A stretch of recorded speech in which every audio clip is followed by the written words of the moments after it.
The first snow came early that year. Lila woke up to find her Clockmaker's garden covered in white. Every petal of the golden flowers, every vine of ticking ivy frozen in place. The air was quiet, too quiet.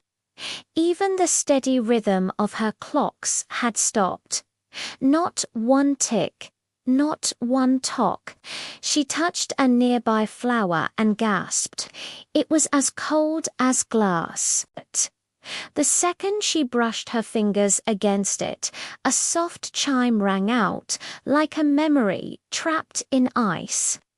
"The hours are frozen," she whispered. On her workbench, the lantern of lost minutes glowed faintly, struggling to shine.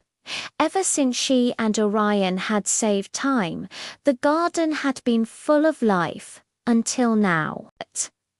Determined to find out what was wrong, Lila bundled up in her blue winter coat, grabbed her pocket watch, and stepped into the snow. The streets of the town were silent. People stood in place as if caught mid-step. A baker with his hands covered in flour, a child tossing snow in the air, a cat mid-lep. Time itself had stopped. Only Lila was moving. She looked up.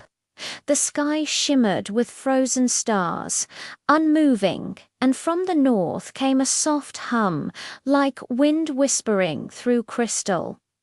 Lila followed it, after a long walk through the frozen hills.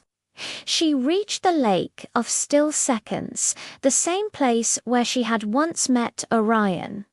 But now the lake was a sheet of shining ice. On the surface, a figure sat quietly, tracing circles with a silver feather. "Orion," Lila called. The boy turned, his breath forming clouds in the cold air. "I tried to help," he said, "but the snow wouldn't stop falling. It took the rhythm away." Lila knelt beside him. "What do you mean?"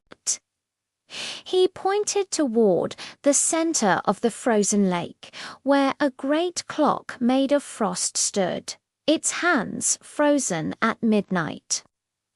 "A snowbird came from the north wind," Orion explained. "It said it could make time rest for a while, so people wouldn't feel tired. But it didn't stop to think. It froze everything." Lila looked closer. Inside the icy clock, a small white bird flapped its wings slowly, trapped in the center. Its feathers shimmered like moonlight, but its eyes were full of fear. "Oh, poor thing," Lila murmured. "It didn't mean harm. It just doesn't understand." She pulled out her pocket watch, but even it had stopped ticking. No sound, no movement. Then Lila remembered something Tobias once told her: when time stands still, warmth must begin in the heart. She turned to Orion. "Do you still have the gear I gave you?" He nodded and held it up. The silver gear gleamed faintly in the frozen air. Lila took it and placed it on the ice beside the frozen clock. "Close your eyes," she said. "Listen to what you miss." Together, they sat in silence. Slowly, they began to hum softly, gently, the same rhythm that had once brought the lost minutes home. Tick-tock, tick-tock. The sound echoed faintly. The bird stirred. The frost around its wings began to melt, one crystal at a time.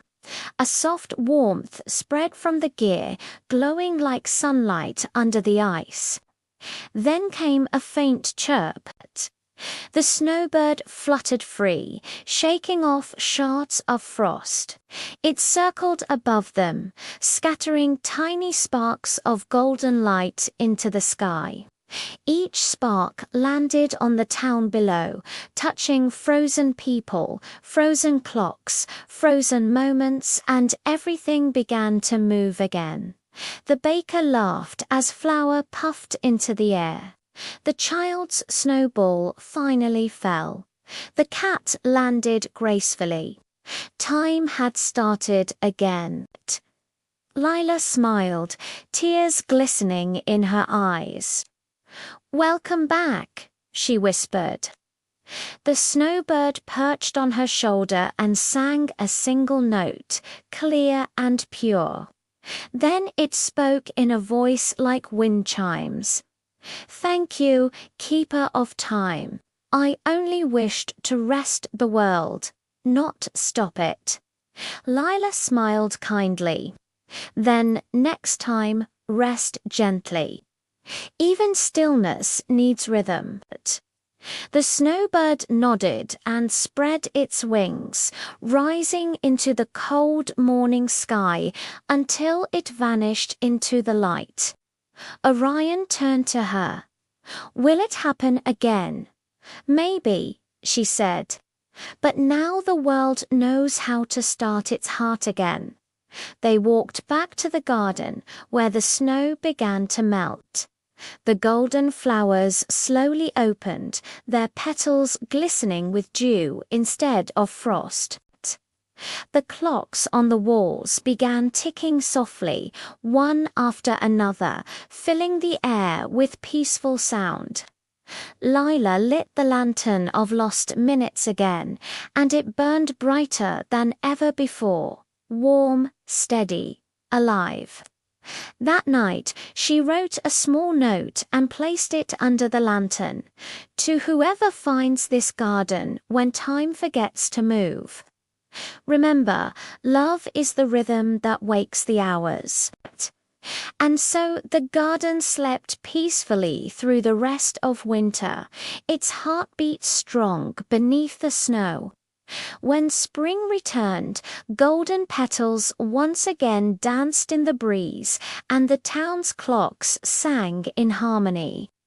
Some say that if you visit the Clockmaker's garden on a snowy morning and stand very still, you can still hear the faint hum of Lila and Orion's song, the rhythm that brought time back to life.